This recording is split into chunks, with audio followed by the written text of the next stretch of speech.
চুঁচুড়া পৌরসভায় বিধায়কের উপস্থিতিতে আলোড়ন। বিধায়ক পৌরসভা ছাড়তেই চরম বাকবিতণ্ড জড়ালো স্বাস্থ্য সিআইসি জয়দেব অধিকারী ও পৌর প্রধান অমিত রায়কে নিয়ে। দীর্ঘ প্রায় 20 দিনের অস্থায়ী কর্মচারী বকেয়া বেতন দিয়ে আন্দোলন চালিয়ে আসছিলেন।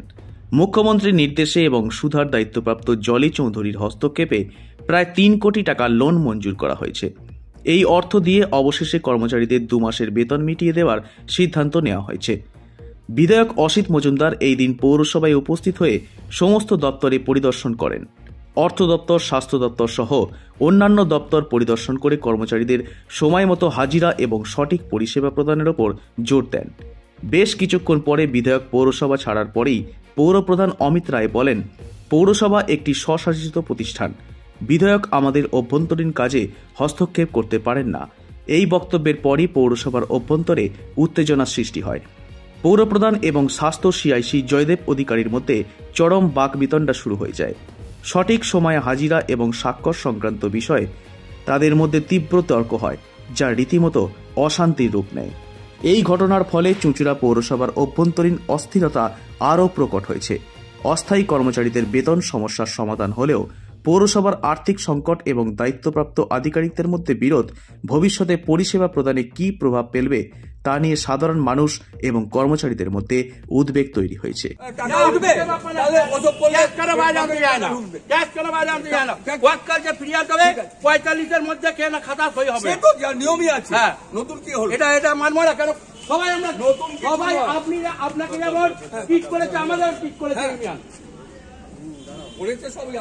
না করে যাবার কি করেছে মানে ইনসার্ট করা একটা বলবেন না, ইনসার্ট করা একটা বলবেন না।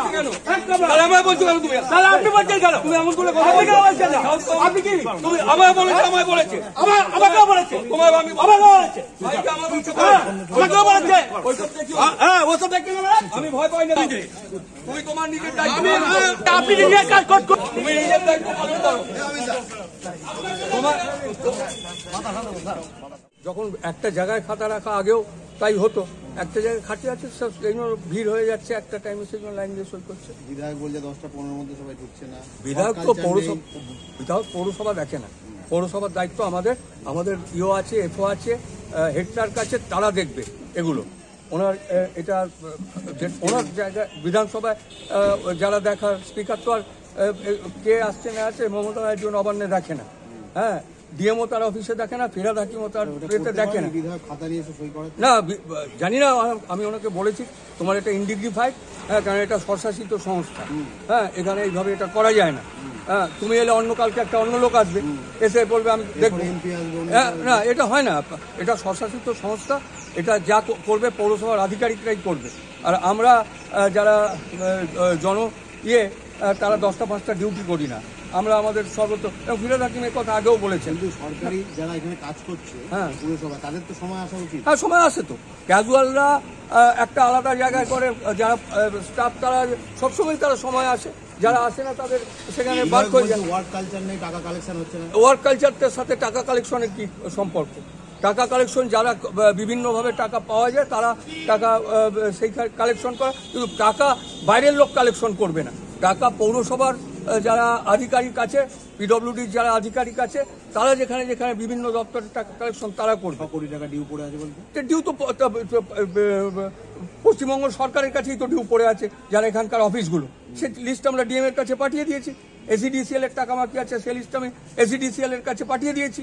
এবং বিভিন্ন ব্যাংক যেগুলো বাকি আছে সেগুলোটাকে কিছু কিছু জমা পড়ছে, আবার কিছু কোনো নেই। হ্যাঁ অতএব এগুলো আমি ওই স্টান্টে বিশ্বাস করে এরকম একটা কারণ যে ওয়ার্ক কালচার, সেই ওয়ার্ক কালচারটা ফেরাতে হবে। 6 কোটি টাকা আমার এবছরে ঘাটতি চলছে, যেটা আমরা গতবার পেয়েছি সেটা পাইনি। এবং যে এই মাইনার যে ডিসপুট, এটা তৈরি হলো তো এর জন্যে। আমরা বহু মানুষের কাছে টাকা পাই, যারা টাকা দিচ্ছে না, তাদের টাকা দেওয়া হচ্ছে না, এবং ওয়ার্ক কালচার নেই। আপনারা তো দেখতে পাচ্ছেন যে